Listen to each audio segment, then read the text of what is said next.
Hello everyone, this is Gaurav Viswal. Welcome to our channel Editing Physics. Today we are going to study chapter number 1 of class 11 जो कि हमारा vector का है। आज हम लोग वेक्टर का लेक्चर नंबर 1 पढ़ने जा रहे हैं। ये class 10 to 11th moving student के लिए लेक्चर बेसिकली बनाया गया है। जो लोग क्लास 12th में हैं, इस लेक्चर को as a revision purpose use कर सकते हैं। तो स्टार्ट करते हैं वेक्टर। तो वेक्टर में जो सबसे पहला जो टॉपिक आता है वो हमारा आता है फिजिकल क्वांटिटीज। फिजिकल क्वांटिटी क्या होते हैं? वेक्टर शुरू करने से पहले हम लोग जानेंगे फिजिकल क्वांटिटीज के बारे में। तो फिजिकल क्वांटिटीज के बारे में आप लोगों ने क्लास 9th में पढ़ा होगा कि क्या होता है। Any quantity which can be measured, जिस क्वांटिटीज को हम लोग मेजर कर सकते हैं उसे हम लोग क्या कहते हैं? फिजिकल क्वांटिटीज कहते हैं। Any quantity which can be measured, जिस क्वांटिटीज को हम लोग मेजर कर सकते हैं उसे हम लोग फिजिकल क्वांटिटीज कहते हैं। ठीक है, अगर इसका एग्जांपल की बात करें तो इसका एग्जांपल हो गया मास, एनर्जी, मोमेंटम और भी बहुत सारे एग्जांपल हैं। तो अभी हम इतना एग्जांपल हमारे लिए काफी है। तो ये हमारे हैं फिजिकल क्वांटिटीज। अब फिजिकल क्वांटिटीज जानेंगे तो नॉन फिजिकल क्वांटिटीज क्या होते हैं? Non physical quantity. अब नॉन फिजिकल क्वांटिटीज क्या होते हैं? जिस क्वांटिटीज को हम लोग मेजर नहीं कर सकते हैं उसे हम लोग कहते हैं non physical quantities, can not be measured.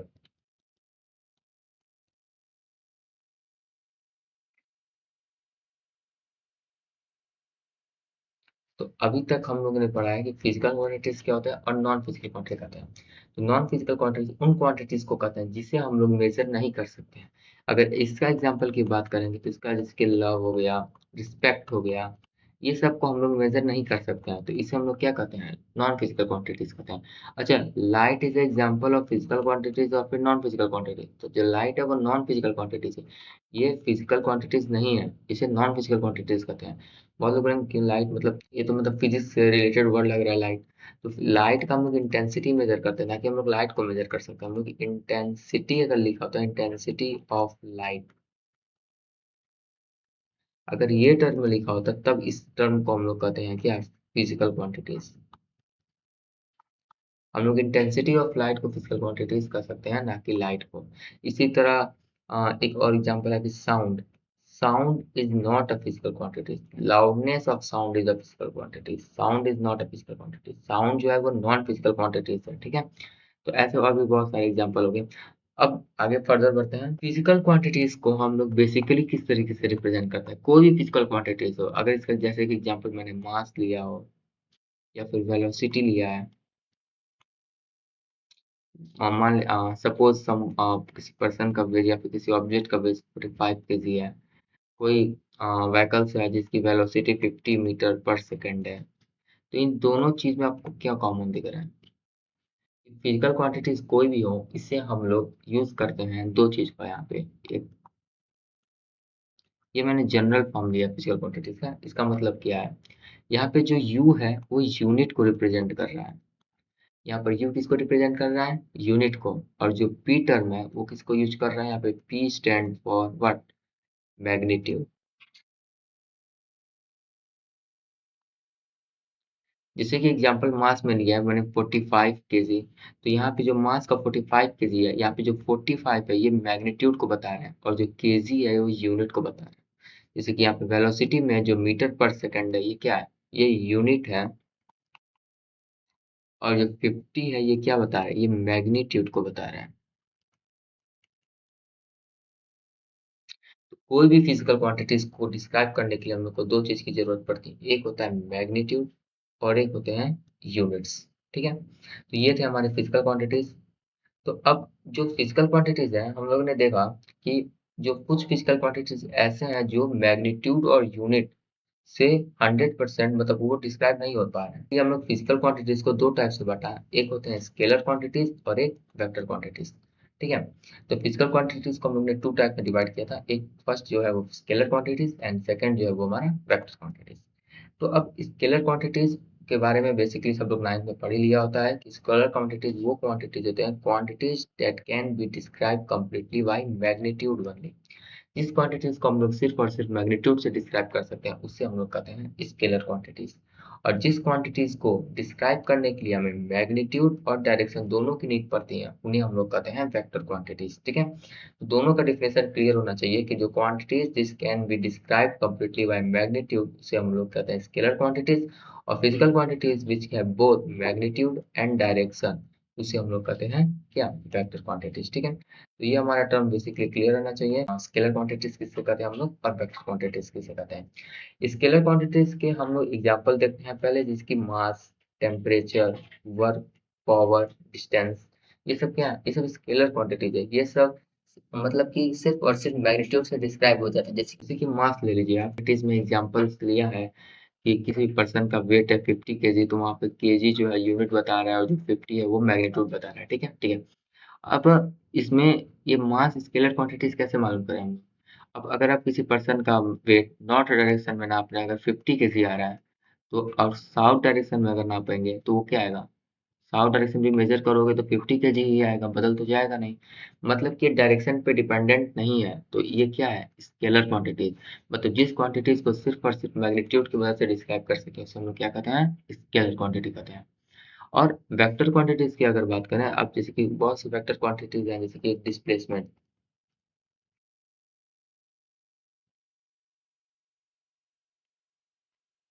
अब डिस्प्लेसमेंट जो है वो वेक्टर क्वांटिटीज है। मतलब कि अगर कोई पर्सन है जो ट्रेवल कर रहा है, अ, जो कोई पर्सन है जो कि ट्रेवल कर रहा है वेस्ट डायरेक्शन, ईस्ट डायरेक्शन में मान लो, कोई पर्सन अगर ईस्ट डायरेक्शन में ट्रेवल कर रहा है और उसने 50 किलोमीटर ट्रेवल किया, तो यहाँ पे इसका डिस्प्लेसमेंट आएगा 50 किलोमीटर।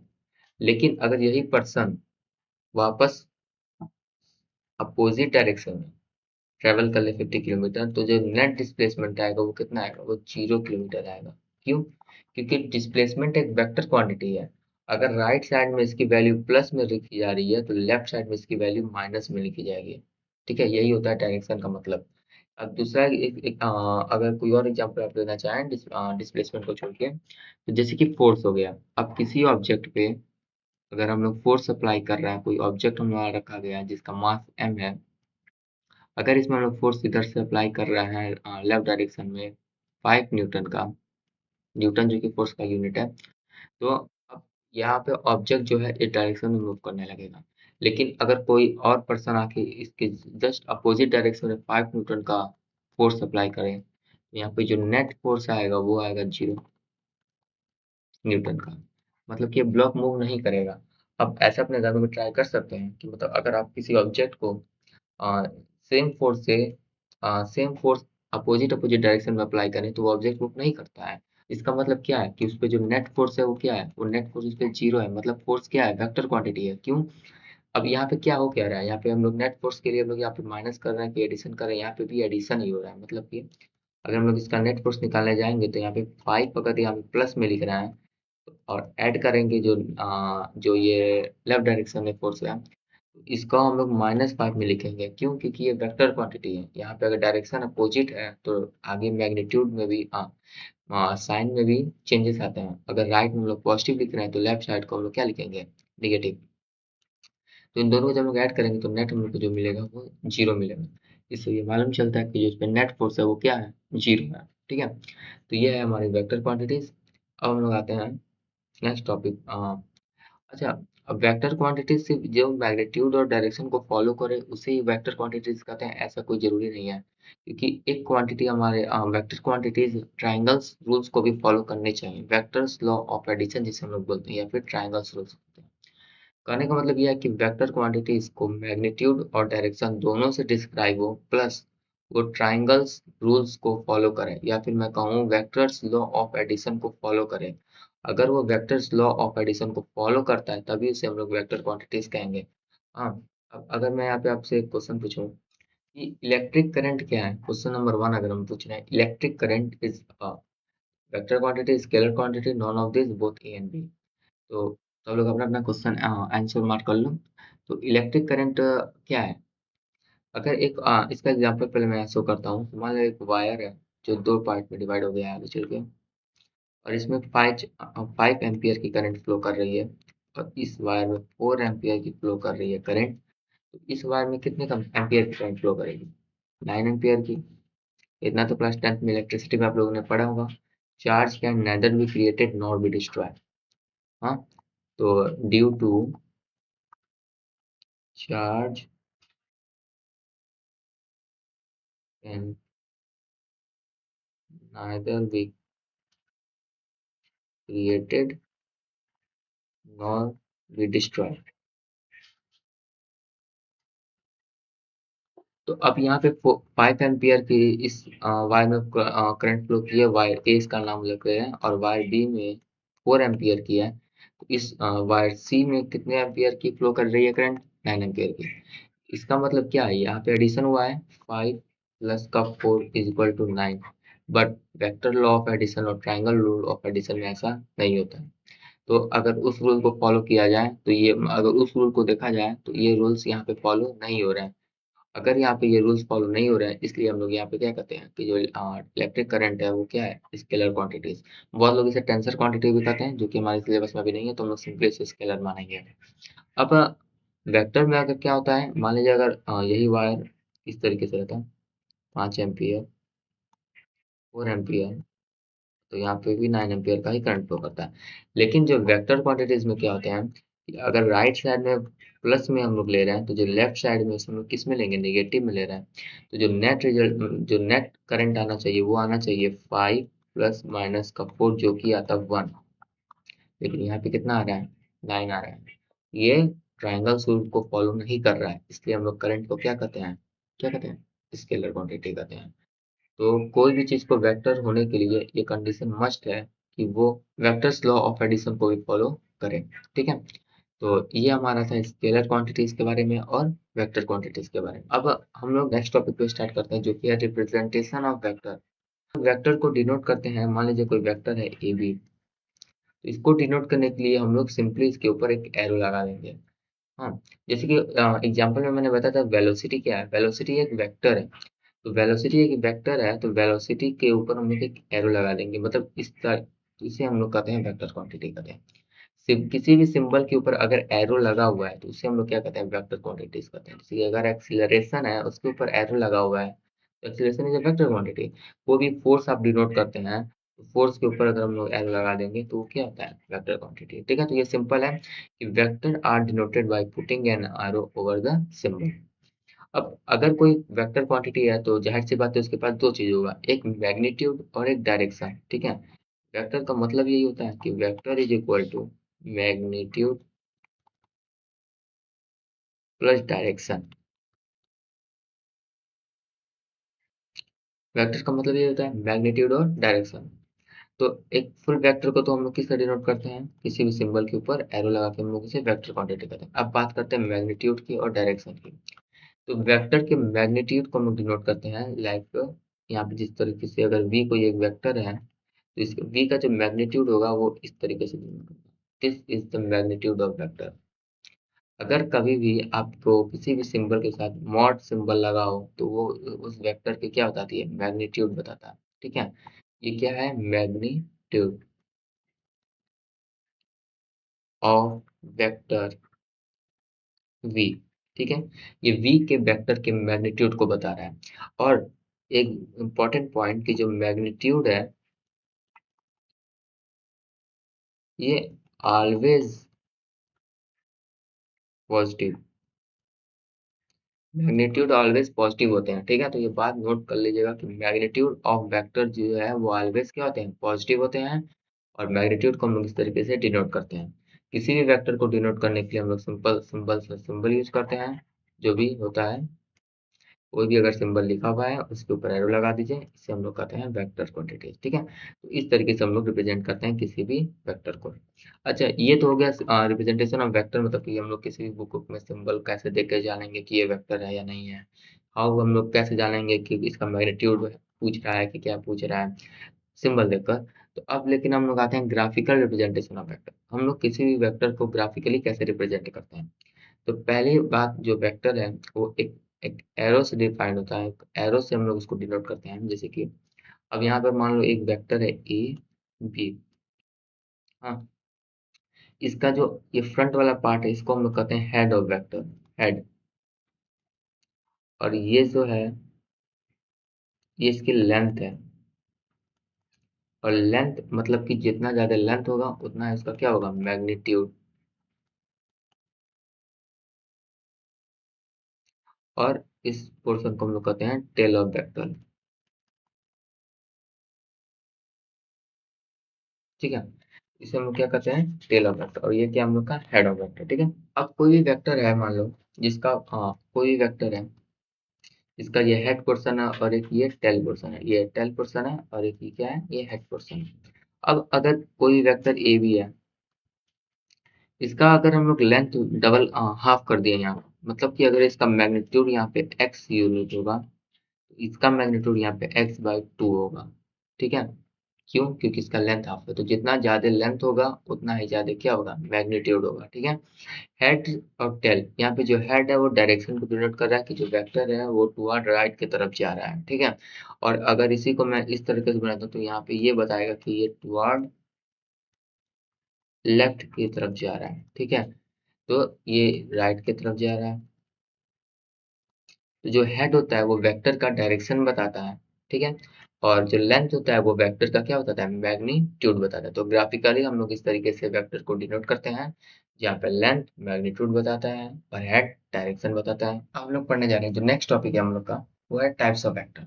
तो टाइप्स ऑफ वेक्टर पढ़ने से पहले हम लोग जानेंगे कोऑर्डिनेट एक्सिस के बारे में। कोऑर्डिनेट एक्सिस में देखो, इसको हम लोग कहते हैं एक्स एक्सिस, इसे कहते हैं वाई एक्सिस, और इसे कहते हैं जेड एक्सिस। इतना तो सब लोग नाइन्थ में जानते होगा, एक्स एक्सिस, वाई एक्सिस और जेड एक्सिस के बारे में। तो अब जो वेक्टर में है, हम लोग एक्स एक्सिस को हम लोग कहते हैं आई कैप, वाई एक्सिस को डिनोट करते हैं जे कैप से, और जेड एक्सिस को डिनोट करते हैं के कैप से। अब ये सारे चीज क्या है, अब मैं इस टाइप में बताता हूँ। तो जो सबसे पहला टाइप्स ऑफ वेक्टर है उसे हम लोग कहते हैं यूनिट वेक्टर। अब यूनिट वेक्टर क्या होता है, तो यूनिट वेक्टर बेसिकली क्या होता है, जिस वेक्टर्स को अ वेक्टर ऑफ यूनिट मैग्नीट्यूड, अगर किसी भी वेक्टर का जिसका मैग्नीट्यूड वन है उससे हम लोग कहते हैं यूनिट वेक्टर। और यूनिट वेक्टर को हम लोग इस तरीके से रिप्रेजेंट करते हैं जिसके ऊपर कैप लगा होता है, ना कि एरो। ठीक है, तो अगर किसी भी समथिंग कोई वेक्टर है ये, इसके ऊपर इस तरीके से कैप लगा हुआ है तो ये है यूनिट वेक्टर। और अगर कहीं भी आपको यूनिट वेक्टर लिखा हुआ है, मतलब कि इसका जो मैग्नीट्यूड होगा वो कितना होगा, वन। ये बात याद कर लीजिएगा कि कभी भी यूनिट वेक्टर के बारे में पूछे तो स्ट्राइक तुरंत करना चाहिए कि इसका मैग्नीट्यूड वन है। इसके बेस पर न्यूमेरिकल भी कभी कभी आ जाते हैं। हालांकि जेईएमएस में डायरेक्ट क्वेश्चन नहीं आता वेक्टर से, लेकिन इनडायरेक्टली बहुत क्वेश्चन आते हैं। कोई भी चैप्टर आप पढ़ेंगे 11th या 12th में, अगर वहाँ वेक्टर के नीड होंगे तो इन सब टर्म का यूज जरूर होता है यूनिट वेक्टर का। ठीक है, तो यूनिट वेक्टर और यूनिट वेक्टर बेसिकली ये जो वेक्टर्स के जो टॉपिक है ये सब अभी क्लास 12th के मैथ्स में आपको यूज होने वाले हैं। तो अगर आपको वेक्टर के बारे में अच्छे से मालूम होगा तो उन सब टॉपिक में ज़्यादा आपको प्रॉब्लम फेस नहीं करनी होंगी। ठीक है, तो स्टार्ट करता हूँ। तो देखिए, अब यूनिट वेक्टर का सिंपल सा है कि यूनिट वेक्टर को हम लोग इस तरह कैप से डिनोट करते हैं और इसका जो मैग्नीट्यूड होता है वो वन होता है। ठीक है, अब हम लोग कोऑर्डिनेट एक्सिस में जो हमारा एक्स एक्सिस होता है वो आई कैप को डिनोट करता है। मतलब कि आई कैप का मतलब जरूर क्या है, ये एक्स एक्सिस की तरफ जा रहा है। और जे कैप का मतलब, अब जे कैप जो होता है वो हमारा वाई एक्सिस को डिनोट करता है, और के कैप हमारा जेड एक्सिस को रिप्रेजेंट करता है। ठीक है, तो बेसिकली जो आई कैप है वो यूनिट वेक्टर है of x axis. J cap जो है हमारा वो यूनिट वेक्टर है ऑफ वाई एक्सिस, और के कैप जो है वो यूनिट वेक्टर है किसका, जेड एक्सिस का। ठीक है, तो अगर हम लोग कोऑर्डिनेट एक्सिस में जिस तरीके से हम लोगों ने पढ़ा हुआ है, तो कभी भी अगर अब हमें मतलब आई कैप का अगर मतलब आ जाता है वेक्टर में, तो जो कि आपको आएगा कभी आपको मेनली अभी आगे चल के वेक्टर इसी फॉर्म में दिखेंगे, ए आई कैप प्लस का बी जे कैप प्लस का जेड के कैप। इस तरीके से वेक्टर आपको दिखेंगे, तब आपको समझ में नहीं आएगा, इसलिए अभी बता रहा हूँ कि जो ये आई एक्सिस का मतलब है कि वो वेक्टर का एक्स एक्सिस में मैग्नीट्यूड इतना है, जे कैप का मतलब है कि वाई एक्सिस में मैग्नीट्यूड इतना है, जो मतलब बी जो भी लिखा गया है, और के कैप का मतलब है कि वाई एक्सिस का इस साइड में जो मैग्नीट्यूड है वो कितना है, जेड है। ठीक है, तो ये है आपके आई कैप, जे कैप और के कैप। ठीक है, अब अगर कोई भी आपको टर्म बोल दे कि माइनस आई कैप का मतलब क्या होता है, कोई क्वेश्चन पूछ दे what is the meaning of this minus I cap. तो माइनस आई कैप का मतलब जाहिर सी बात है, अगर कोई वेक्टर का राइट डायरेक्शन में प्लस में है तो नेगेटिव डायरेक्शन में क्या होगा, माइनस में होगा। मतलब ये अगर ये एक्स के राइट साइड में मूव कर रहा है, टुवर्ड राइट मूव कर रहा है तो प्लस आई कैप है। तो जस्ट इसके अपोजिट डायरेक्शन वाला क्या होगा, minus I cap. Upward direction में अगर प्लस जे कैप है तो डाउनवर्ड डायरेक्शन में क्या होगा, माइनस जे कैप। आउटवर्ड डायरेक्शन में अगर प्लस के कैप है तो इनवर्ड डायरेक्शन में क्या होगा, माइनस के कैप। तो अगर समथिंग का किसी वेक्टर का पॉजिटिव फॉर्म आपको मालूम है तो उसका नेगेटिव फॉर्म क्या होगा, जस्ट क्या, उसका अपोजिट। ठीक है, इतना तो आप लोग वेक्टर में समझ गए होंगे। ठीक है, हाँ ये अब ये था हमारा क्या, ये हमारा था यूनिट वेक्टर के बारे में। तो यूनिट वेक्टर किसे कहते हैं, उससे हम लोग इंडिकेट कैसे करते हैं और उसका मैग्नीट्यूड कितना होता है। अब यूनिट वेक्टर का यूज क्या होता है, डायरेक्शन के लिए। किसी भी चीज का डायरेक्शन को शो करने का मतलब यूनिट वेक्टर, जैसे कि समथिंग लिख दिया गया है 5 आई कैप, इसका ये क्या बता रहा है आपको कि मैग्नीट्यूड तो 5 है लेकिन इसका डायरेक्शन क्या है, आई कैप। आई कैप मतलब एक्स एक्सिस में टुवर्ड राइट, टुवर्ड राइट। तो आई यूनिट वेक्टर को हम लोग यूज करते हैं किसी भी वेक्टर के डायरेक्शन को डिनोट करने के लिए, बताने के लिए। अब हम लोग अभी देखा है कि यूनिट वेक्टर को हम लोग यूज करते हैं किसके लिए, डायरेक्शन के लिए। कोई वेक्टर है ए कैप, ये वेक्टर है, इसमें लिखा है 5 वी कैप। इसका मतलब क्या हुआ, इसका मतलब यह हुआ कि जो ए वेक्टर है इसका तो मैग्नीट्यूड होगा 5 है, ये इसका मैग्नीट्यूड होगा। अब आप कहेंगे ये इसका मैग्नीट्यूड क्या हुआ, तो ये तो मालूम है कि ये इस पे कैप लगा है, मतलब ये क्या है, ये यूनिट वेक्टर है। और अगर ये यूनिट वेक्टर है तो इसका जो मैग्नीट्यूड होगा वो क्या होगा, 1 होगा, इसका मैग्नीट्यूड। और इसका मैग्नीट्यूड 1 होगा तो 5 इंटू 1 5, मतलब इसका वेक्टर का जो मैग्नीट्यूड है वो 5 है। और ये कैप लगा हुआ मतलब कि इसका जो डायरेक्शन है, ए का जो डायरेक्शन है वो किसके अलोंग है, वी के डायरेक्शन। वेक्टर वी का जहाँ डायरेक्शन होगा उस तरफ किसका डायरेक्शन है, वेक्टर ए का। ठीक है, अब हम लोग आगे बढ़ते हैं एक क्वेश्चन की तरफ, find the unit vector of this. अच्छा, एक चीज मैंने बताना भूल गया कि अगर आपको यूनिट वेक्टर, किसी वेक्टर का यूनिट वेक्टर कैसे निकालेंगे। मान लीजिए आपको ए वेक्टर दिया हुआ है is equal to 4 I cap plus का 5 जे कैप। या फिर अगर हम लोग जनरल फॉर्म में सीधे मैं बताऊं कि अगर आपको कोई वेक्टर दिया हुआ है D vector is equal to K I cap plus का बी जे कैप। तो अगर आपसे बोल दिया जाए कि बी कैप निकालिए, मतलब बी का यूनिट वेक्टर निकालिए, तो इसका क्या हो, मतलब क्या होगा।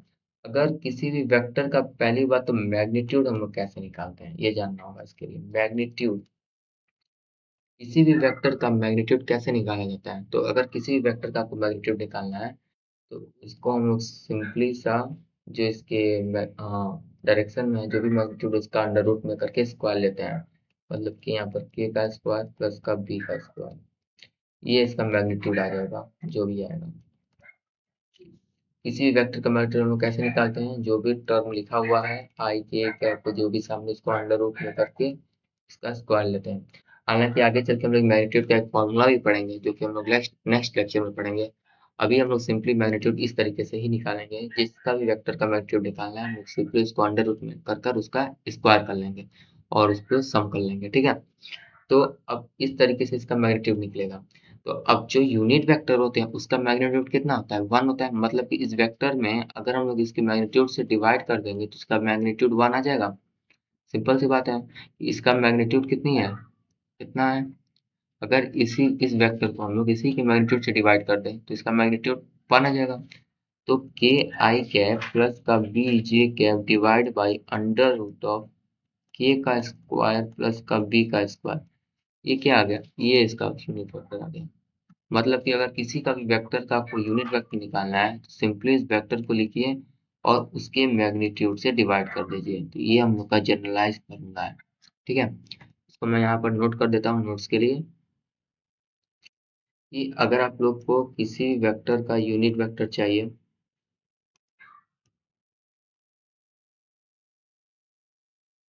अगर आपको किसी भी वेक्टर का यूनिट वेक्टर निकालना है तो वो होता है, उस वेक्टर को डिवाइड कर देंगे उसके मैग्नीट्यूड से, तो आपको क्या मिल जाएगा, उसका यूनिट वेक्टर मिल जाएगा। ठीक है, तो यहाँ पे क्वेश्चन दिया गया है find the unit vector of this.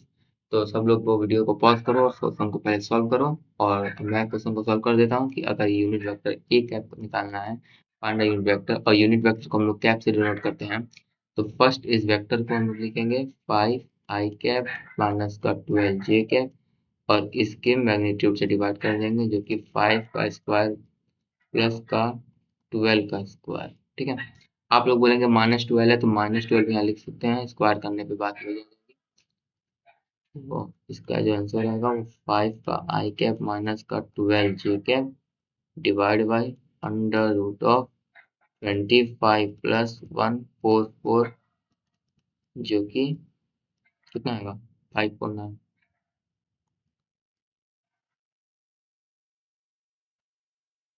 ये हमारा आ जाएगा यूनिट वेक्टर। ठीक है, ये हमारा एक है। तो इस तरीके से हम लोग क्या निकालते हैं, यूनिट वेक्टर निकालते हैं। ठीक है, किसी भी वेक्टर का पहले मैग्नीट्यूड निकाल के उसी की मैग्नीट्यूड से डिवाइड कर दिया।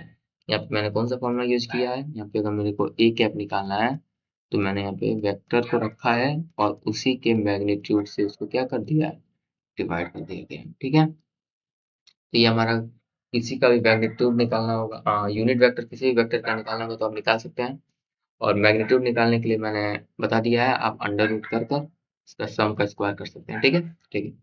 तो अब नेक्स्ट टाइप जो वेक्टर का हमारा आता है वो है जीरो वेक्टर। अब जीरो वेक्टर क्या हुआ, अब वेक्टर जिसका मैग्नीट्यूड क्या हो, जीरो यूनिट हो, और इसे हम लोग पॉइंट से रिप्रेजेंट करते हैं, मतलब एक पॉइंट से रिप्रेजेंट करते हैं। किसी वेक्टर को पॉइंट से रिप्रेजेंट कर रहे हैं तो वो क्या है, जीरो वेक्टर है। और इसका डायरेक्शन डिफाइन ही नहीं है। ठीक है, क्योंकि इसका मैग्नीट्यूड ही नहीं है, पहली बात तो मैग्नीट्यूड ही जीरो है। हाँ, मैग्नीट्यूड ही इसका जीरो है।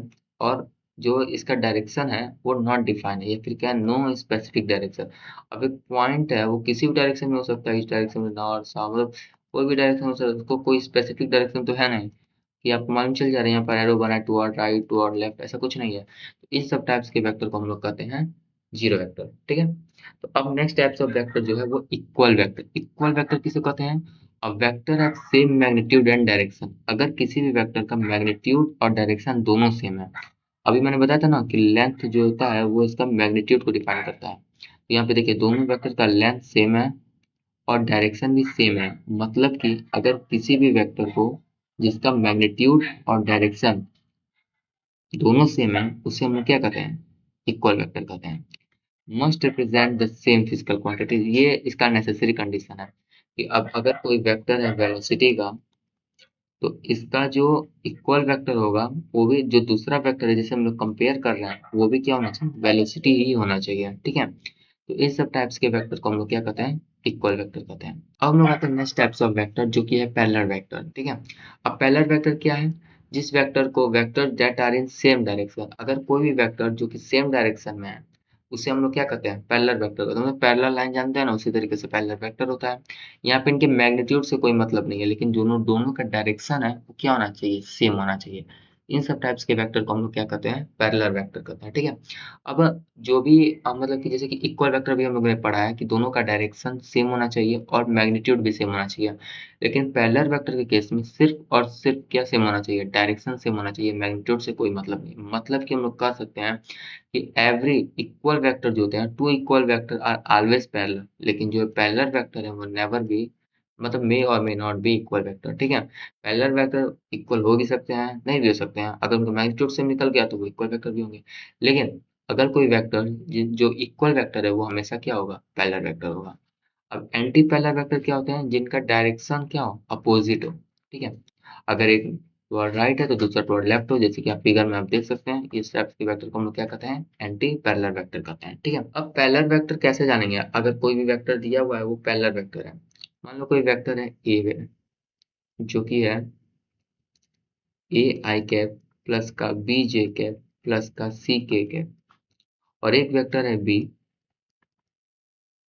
के आई कैप प्लस का जे प्लस का यल जे कैप प्लस का यम के कैप। तो अगर ये दो वेक्टर दिया हुआ, कैसे जानेंगे कि अब ये पैरेलल वेक्टर है? तो पहली बात तो वही हम लोग डायरेक्शन देखेंगे, इन सब का नेट डायरेक्शन देखेंगे, जो भी डायरेक्शन आएगा दोनों का डायरेक्शन सेम है या नहीं सेम है, तो उस तरीके से हम लोग जानेंगे कि ये पैरेलल वेक्टर है या नहीं है।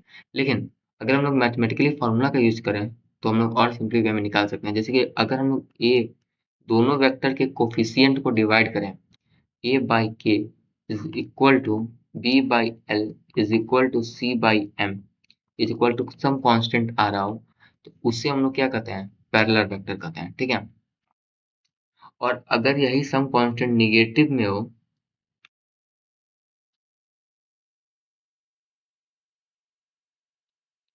तो A by K is equal to B by L is equal to C by M, सब निगेटिव कांस्टेंट में आ रहा हो, तो ये हो जाएगा एंटी पैरेलल।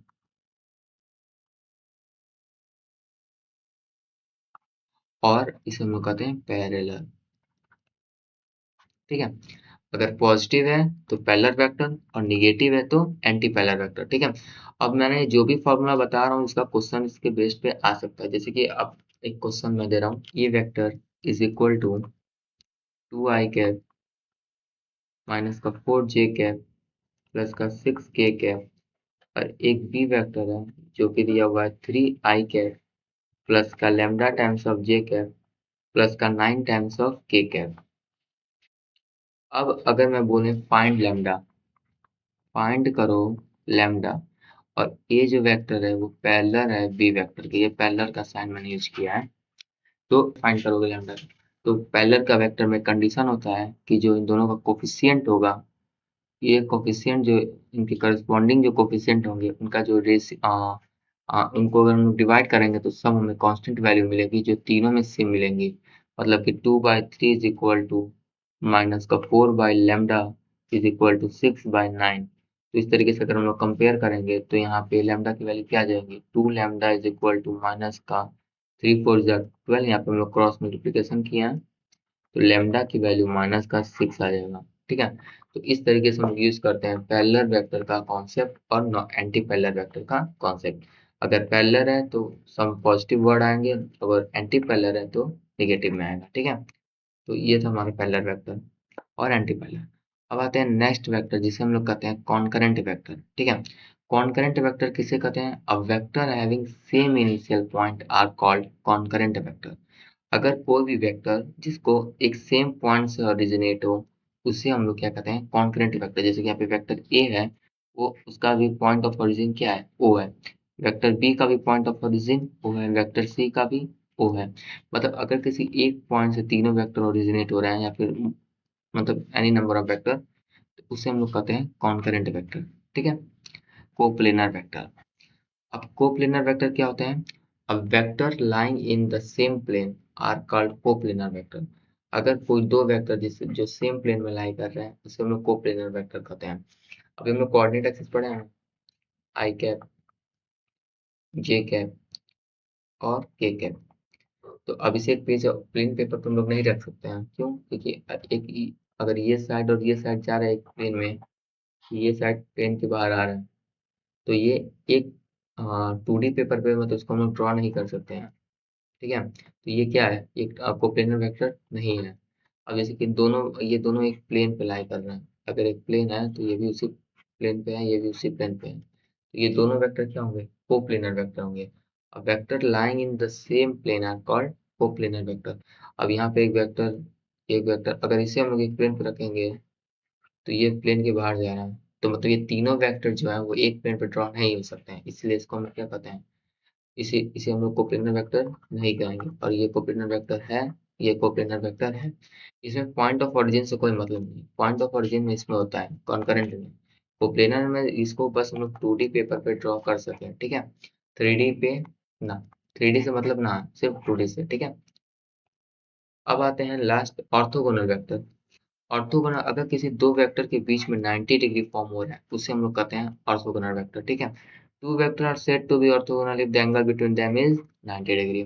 दोनों वेक्टर के बीच में अगर 90 डिग्री का फॉर्म हो रहा है तो इसे हम लोग क्या कहते हैं, ऑर्थोगोनल वेक्टर कहते हैं। अब जो कोऑर्डिनेट एक्सिस से एग्जांपल लिए थे ना हम लोग ने, आई कैप जे कैप, आई कैप जे कैप के कैप, तो ये तीनों वेक्टर क्या थे, एक दूसरे के क्या थे, परपेंडिकुलर थे ना, तो इसे हम लोग क्या कहेंगे, ऑर्थोगोनल वेक्टर। उसी तरह का यहाँ पे जो वेक्टर ए और वेक्टर बी क्या है, ऑर्थोगोनल वेक्टर, ठीक है। अब जो इस लेक्चर का हमारा लास्ट टॉपिक है वो है एंगल बिटवीन टू वेक्टर। किसी भी दो वेक्टर के बीच में आप एंगल कैसे फाइंड करेंगे, ठीक है। तो दो वेक्टर के बीच में जो एंगल हम लोग फाइंड करते हैं, उसको फाइंड करने में हमारे दो कंडीशन हम लोग फॉलो करते हैं। पहला कंडीशन ये होता है कि जो दो वेक्टर्स होते हैं वो टेल टू टेल या फिर हेड टू हेड ज्वाइंट हो। ठीक है, अगर टेल टू टेल और हेड टू हेड ज्वाइन है तो उनको बीच का जो एंगल होगा थीटा होगा। ठीक है, मतलब सिंपल से बताते हैं कि अगर कोई कोई एक वेक्टर है ए और एक कोई वेक्टर हम ले लेते हैं बी, ये दोनों वेक्टर अपने टेल से ज्वाइंट है और इन दोनों को मतलब टेल टू टेल ज्वाइंट है, वेक्टर ए और वेक्टर बी दोनों का टेल ज्वाइंट है। हाँ, तो इन दोनों के बीच का एंगल क्या होगा? थीटा होगा। अच्छा, अब बहुत लोग बोलेंगे कि यहाँ पे वेक्टर ए है और एक वेक्टर बी है जो दोनों टेल से टेल ज्वाइंट है, तो इनके दोनों के बीच का ये भी तो एंगल हो सकता है। हाँ, ये एंगल लें या फिर ये एंगल लें, ये भी एंगल तुम लोग ले सकते हैं। तो अगर कोई वेक्टर टेल टू टेल या फिर हेड टू हेड ज्वाइंट है तो उन दोनों के बीच में जो शॉर्टेस्ट एंगल होते हैं उस एंगल को हम लोग लेते हैं। ठीक है, ये जो दोनों के बीच में जो एंगल होगा उससे हम लोग एंगल लेंगे। ठीक है, तो जो शॉर्टेस्ट एंगल होते हैं दोनों वेक्टर के बीच में वो एंगल हम लोग लेते हैं, ना कि जो लार्ज होता है। ठीक है, अब एक वेक्टर ये है ए और एक वेक्टर ये है बी, इन दोनों के बीच का एंगल क्या होगा? थीटा, यही एंगल होगा, क्योंकि ये तो हेड टू हेड ज्वाइंट है। अगर टेल से टेल है, हेड से हेड है, तब तो ठीक है। लेकिन आपको एक फिगर आपको बन गया, यहाँ पे वेक्टर ए है और एक वेक्टर ये है बी, तब इन दोनों के बीच का एंगल क्या होगा? तब इन दोनों के बीच का एंगल थीटा होगा? नहीं, तब इन दोनों के बीच में ये जो एंगल थीटा अगर है, मतलब ये दोनों के बीच में अगर नाप में आप थीटा आ रहा है, मेजर कर रहे हैं, तो वेक्टर ए और बी के बीच का जो एंगल होगा वो होगा 180 माइनस थीटा, 180 माइनस का थीटा। ठीक है, ये होगा।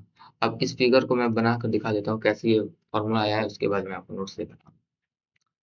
एक वेक्टर है ए, अब यही वेक्टर बी से कनेक्ट था क्योंकि ये अपने हेड से कनेक्ट था। अब टेल टू टेल तो है नहीं और इन दोनों के बीच में कुछ एंगल थीटा फॉर्म हो रहा है, तो फाइंड बोलो, find angle between A and B. अब वेक्टर क्वांटिटी है तो एरो जरूर लगाइएगा। तो इन दोनों के बीच का एंगल क्या होगा? तो पहले इसको हम लोग फिगर को रिजॉल्व करेंगे और ये वेक्टर को ए को इस तरह ही रहने देंगे और बी को पैरेलली शिफ्ट कर देंगे इस तरीके से। इसको मैंने कुछ किया नहीं है, बस इसको हम लोग पैरेलली शिफ्ट किए हैं। और मैंने बताया, शायद बताना मैं भूल गया था कि वेक्टर को हम लोग पैरेलली शिफ्ट कर सकते हैं। अगर वेक्टर ए इधर है तो इसको हम लोग इधर भी लिख सकते हैं ए वेक्टर, मतलब इसको पैरेलली शिफ्ट कर सकते हैं। अगर इस तरीके से कोई वेक्टर बी लिखा हुआ है और यहाँ पे कुछ समथिंग एक्स एक्सिस मान लो, तो एक्स एक्सिस है तो अब इस वेक्टर को हम लोग यहाँ भी लिख सकते हैं बी को, मतलब वेक्टर में पैरेलल शिफ्टिंग अलाउड होता है। अगर हम लोग ये वेक्टर बी को पैरेलली हम लोग कहीं भी लेकर जाएंगे हमें कोई दिक्कत नहीं है, कोई वैल्यू इसकी चेंज नहीं होगी। ठीक है, तो यहाँ पे इस तरीके से फिर हम लोग बी वेक्टर को पैरेलली शिफ्ट कर दिए इस साइड। ठीक है, तो अब इसके बीच का एंगल क्या होगा? पहले इसके बीच का एंगल थीटा था, जो पहले वेक्टर बी इस तरीके से था, जो कि थीटा था। तो अब ये एंगल क्या है? 180 माइनस का थीटा, और यहीं से ये फॉर्मूला प्रूफ हुआ है कि अगर कोई वेक्टर क्या है टेल टू हेड या फिर हेड टू टेल ज्वाइंट है तो दोनों के बीच का एंगल क्या होगा? 180 माइनस थीटा डिग्री। ठीक है, अगर ये टेल से हेड है ज्वाइंट है, यहाँ पे अगर एंगल थीटा है, ये वेक्टर ए है और ये वेक्टर बी है, तो जो एंगल आएगा vector A and vector B क्या, वो आएगा 180 माइनस का थीटा। ठीक है, यहाँ पे head tail to tail joint है theta, tail to tail joint है theta, head to tail joint है और इन दोनों के बीच का एंगल थीटा है, तो ई और बीच का एंगल थीटा मत बोल देना, 180 माइनस थीटा बोलना। ठीक है, यहाँ डिग्री लगा दो। तो ये था हमारा एंगल बिटवीन टू वेक्टर। अब यहाँ पे हमारा क्वेश्चन टाइम स्टार्ट होता है, क्वेश्चन सॉल्व करेंगे। तो एंगल बिटवीन टू वेक्टर का क्वेश्चन हम लोग इस लेक्चर में सॉल्व नहीं करेंगे, अदरवाइज बहुत ज्यादा बर्डन हो जाएगा। अभी हम लोग जो सिंपल सिंपल टॉपिक पढ़े हैं उसके बेसिस पे क्वेश्चन सॉल्व करेंगे और एंगल बिटवीन वेक्टर के लेक्चर जो बेस्ड टॉपिक क्वेश्चन होगा वो हम लोग नेक्स्ट लेक्चर में डिस्कस करेंगे। ठीक है, तो पहला क्वेश्चन है, if a unit vector represent this find the value of C. Solve करिए 2 मिनट पॉज करके। तो देखो, अभी मैंने बताया था ना कि अगर यूनिट वेक्टर की बात करें तो यूनिट वेक्टर का मैग्नीट्यूड कितना होता है? 1, यूनिट वेक्टर का मैग्नीट्यूड तो 1 होता है ना। तो अब ये वेक्टर का मैग्नीट्यूड किस तरह निकालेंगे हम लोग ना, अंडर रूट करिए और इसे कोफिशिएंट का स्क्वायर कर लीजिए, 0.5 का स्क्वायर प्लस का 0.8 का स्क्वायर प्लस का c का स्क्वायर। अब इसकी वैल्यू कितनी होगी, 1 होगी। क्यों इसका मैग्नीट्यूड 1 क्यों होगा, क्योंकि if a is a unit vector, यहाँ पे जो a है वो यूनिट वेक्टर है, ठीक है। If a unit vector sorry if a unit vector represented by this, यहाँ पे एक यूनिट वेक्टर है जिसको इस तरीके से रिप्रेजेंट कर रहा है, मतलब ये को देख क्या है, ये यूनिट वेक्टर, तो इसका मैग्नीट्यूड कितना होना चाहिए, 1 होना चाहिए। तो इसका स्क्वायर करने पे वैल्यू कितनी आनी चाहिए, 1 आनी चाहिए। यही मीन्स भी अगर कभी क्वेश्चन पूछता है, डायरेक्ट थोड़ी ना पूछेगा, इस तरीके से कुछ घुमा के पूछेगा। अभी वेक्टर है तो थोड़ा कम घुमाया है, चैप्टर हार्ड होगा तो क्वेश्चन भी ज्यादा घुमा, मतलब और हार्ड तरीके से घुमाएंगे, ठीक है। तो इसका जो मैग्नीट्यूड है 1 है। अब इसको सॉल्व कर सकता है सब लोग, सिंपल सा क्वेश्चन है। तो ठीक है, वैसे मैं सॉल्व कर देता हूँ।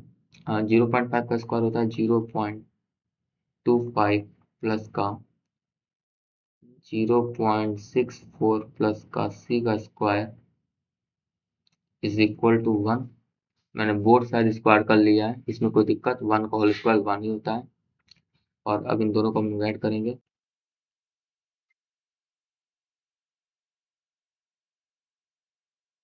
तो c square is equal to 1 minus 0.89, और इसका वैल्यू आ जाएगा आपका 0.11, मतलब c का वैल्यू आ जाएगा अंडर रूट 0.11। तो ये है हमारी वैल्यू c की, जो कि ऑप्शन हमारा बी है, ठीक है। अब नेक्स्ट क्वेश्चन पे थे, तो यहाँ पे कॉन्सेप्ट क्लियर है ना कि यूनिट वेक्टर आप बहुत लोग सॉल्व नहीं हुआ होगा, अगर नहीं सॉल्व हुआ होगा तो यहाँ पे आप लोग कॉन्सेप्ट नहीं याद किए होंगे कि यूनिट वेक्टर का जो मैग्नीट्यूड है वो कितना होता है, 1 होता है। और वैसे यहाँ पे याद नहीं करना, मैंने इतनी बार बोल भी दिया कि आपको याद हो गया होगा कि यूनिट वेक्टर का मैग्नीट्यूड क्या होता है, 1। और यहाँ पे उसी क्वेश्चन और उसी कॉन्सेप्ट का क्या था, एप्लीकेशन यूज हुआ था। नेक्स्ट क्वेश्चन है, a vector A is a vector of magnitude 4.5 unit north, ठीक है। ये कोई वेक्टर है जिसका मैग्नीट्यूड तो दिया हुआ है 4.5, और डायरेक्शन जो दिया हुआ है वो दिया हुआ है north. What is the magnitude and direction of 3A vector. तो अब इसका मैग्नीट्यूड और डायरेक्शन क्या होगा। तो देखो सिंपल सा बात है कि मैग्नीट्यूड यहाँ पे मल्टीप्लाई किया गया है 3 टाइम्स, तो मैग्नीट्यूड जो होगा वो 3 टाइम्स ऑफ वेक्टर ए हो जाएगा, लेकिन डायरेक्शन में कोई चेंज नहीं आएगा, डायरेक्शन में नो चेंज। सिंपली जो साउथ वाले ऑप्शन है वो तुरंत रिमूव हो जाएगा। और अगर इसका वेक्टर का मैग्नीट्यूड 4.5 है तो 3 टाइम्स ऑफ 4.5 इज 13.5, ठीक है। तो ये सिंपल सा क्वेश्चन था। If A is a vector of magnitude 4 unit east में, what is the magnitude and direction of minus का 4 टाइम्स ऑफ दिस। तो अब इसको सॉल्व करिए, ये अच्छा क्वेश्चन। तो एक डायरेक्शन होता है नॉर्थ, साउथ, ईस्ट, वेस्ट। तो अगर इसका 4 यूनिट ईस्ट में हम लोग अगर 4 यूनिट है, तो माइनस का मतलब क्या होता है, अगर माइनस लगते ही सिंपल सा है कि जो इसका डायरेक्शन था ओरिजिनली उसके जस्ट अपोजिट, मतलब कि वेस्ट में, तो ईस्ट वाले ऑप्शन हट गया, तो ऐसे ही सही हो गया, ठीक है। तो कभी कभी क्वेश्चन को इस तरीके से हम लोग स्टेप बाय स्टेप सॉल्व करते हैं, तो पूरा क्वेश्चन सॉल्व करने की जरूरत ही नहीं होती है, एक दो पॉइंट पे ही हम लोग को आंसर मिल जाता है। तो यहाँ पे माइनस ही बता रहा है कि इसका डायरेक्शन जो होगा वो वेस्ट होगा, तो वेस्ट एक ही ऑप्शन है, क्लिक। और 4 टाइम्स है तो 4 टाइम्स हम लोग इसको मैग्नीट्यूड कर देंगे, तो जो कि कितना आ जाएगा 16, क्योंकि ओरिजिनली जो था वो 4 था, तो 4 टाइम्स करेंगे तो ये 16, तो इसका मैग्नीट्यूड भी आ गया। तो ये सिंपल क्वेश्चन था। नेक्स्ट क्वेश्चन है कि the force which meet at one point but their line of action do not lie in the same plane, do not lie in one plane are called। अब अभी तो एक vector मैंने इसका बताया है, उसी को वेक्टर की जगह फोर्स ला दिया है कि वह फोर्स भी तो एक वेक्टर ही है। तो बस सिंपल सिंपल वर्ड को चेंज किया गया है इस क्वेश्चन में। ये शायद एससीवी का क्वेश्चन है, तो आप लोग सॉल्व करिए और बताइए। हाँ, a force which meet at one point, एक पॉइंट पे मीट होता है, but their line of action does not lie in one plane, एक प्लेन पे लाई नहीं होता है, तो इसे हम लोग क्या कहते हैं, नॉन कोप्लेनर वेक्टर कहते हैं। लेकिन एक पॉइंट पे मीट होता है तो यहाँ से स्टार्ट होता है, उसे हम लोग करंट वेक्टर भी कहते हैं। तो इसका ऑप्शन होगा नॉन कोनप्लेनर और कॉन्करेंट फोर्स। ठीक है, क्यों? कॉन्करेंट जो वेक्टर होते हैं वो एक पॉइंट से ओरिजिनेट होते हैं, जो कि यहाँ पे बोला गया force meet at one point, मतलब कि एक पॉइंट पे मीट कर रहा है, मतलब एक पॉइंट से स्टार्ट हो रहा है, तो इसे कॉन्करेंट वेक्टर कहते हैं। और लेकिन 2D एक प्लेन पे नहीं आ रहा है तो इसको हम लोग क्या कहते हैं? Non coplanar. क्यों? कोप्लेनर वेक्टर वो प्लेनर वेक्टर होते हैं जो कि एक प्लेन पे लाई करते हैं। तो अब यहाँ पे नॉन कोप्लेनर है क्योंकि बोला हुआ है यहाँ पे एक प्लेन पे लाई नहीं कर रहे हैं। तो एक प्लेन पे लाई नहीं करने का मतलब एक तरीके से आई कैप, जे कैप और के कैप एक प्लेन पे लाई नहीं करते हैं। अगर एक प्लेन बनाऊं तो ये वाला वेक्टर इसके लाई मतलब आउटवर्ड आ रहा है, तो ये नॉन कोप्लेनर होगा और कॉन्करेंट। ठीक है, सिंपल। तो नेक्स्ट क्वेश्चन है हमारा, which of the following statement is false, बताना है। A vector has only magnitude whereas scalar has both magnitude and direction. तो ये ट्रू है फॉल्स? फॉल्स है, तो ये क्या हमारा फॉल्स है। Distance is scalar quantity and displacement is a vector quantity, सही है। Momentum force torque are vector quantity, बिल्कुल सही है। Mass speed energy scalar quantity, सही है। तो नेक्स्ट क्वेश्चन है, तो ये काफी इजी क्वेश्चन था। A situation may be described by using different sets of coordinate axes having direction orientation. Which of the following does not depend upon the orientation of axis? तो ये हमारा HW। आज का लेक्चर इतना ही काफ़ी है, और हम लोग नेक्स्ट लेक्चर में एंगल बिटवीन द वेक्टर के बेस पे क्वेश्चन सॉल्व करेंगे, और वेक्टर का लेक्चर 2 जिसमें हम लोग addition, vector addition, triangles law of addition, जो कि सबसे पहले बताया है कि कोई भी vector vectors law of addition को फॉलो करता है या फिर ट्राइंगल्स रूल्स को फॉलो करता है, तो ये रूल्स होते क्या हैं इसके बारे में बताऊंगा। और फर्दर जो कि वेक्टर के जो नेक्स्ट टॉपिक्स होंगे उसके पे हम लोग डिस्कशन करेंगे। ठीक है, तो इस लेक्चर में इतना ही बस। Thank you.